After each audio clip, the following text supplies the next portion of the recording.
ठरलं तर मग या मालिकेच्या रविवार दिनांक 1 मार्च 2026 च्या एपिसोडमध्ये सायली आणि अर्जुन नागराजने दिलेल्या हिंटबद्दल खोलवर विचार करत बसलेले असतात आणि वातावरणात एक प्रकारचा ताण निर्माण झालेला असतो.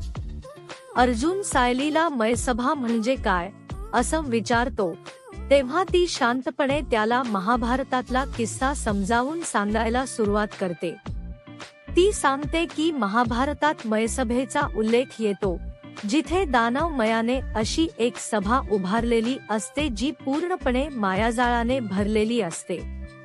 बाहेरून काही दिसतं तर आत काहीतरी वेगळंच असतं. पाण्यासारखं भासणारं ठिकाण प्रत्यक्षात जमीन असते आणि जमीन भासणारं ठिकाण प्रत्यक्षात पाणी असतं. अशा भ्रमात 5 पांडव अडकतात आणि दुर्योधन सुद्धा त्या मायेत गोंधळतो. सायली अतिशय प्रभावीपणे हे सगळं वर्णन करून दाखवते आणि सांगते की मायाजाळ म्हणजे बाहेरून काही आणि आतून काहीतरी वेगळं असणं, लोकांच्या नजरेत धूळफेक करणं आणि ह्या गोष्टी लपवणं.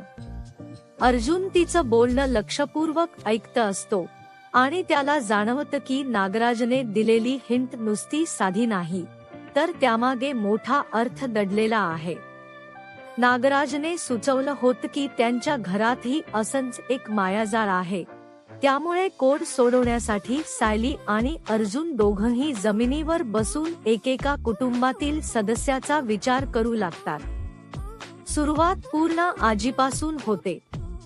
सायली म्हणते की आजी तर जशा बाहेर आहेत तशाच आताही आहेत. त्यांच्यात दुटप्पीपणा नाही, त्यांचं मन स्वच्छ आहे, त्यामुळे त्या यात असू शकत नाहीत. मग ते इतर पर्यायांचा विचार करतात.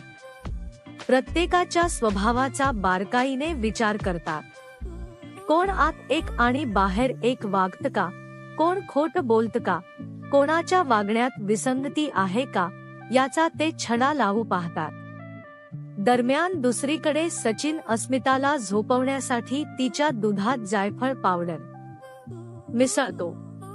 त्याच्या मनात क्षणभर विचार येतो की बाळाला काही नुकसान होईल का, पण साक्षीला भेटण्याची घाई आणि ओढ त्याला रिस्क घ्यायला भाग पाडते.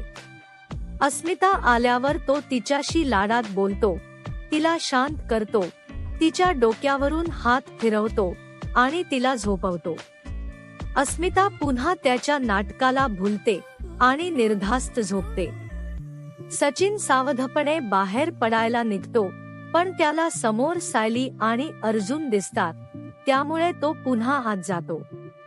चुकून त्याच्याकडून दरवाजा जोरात लावला जातो.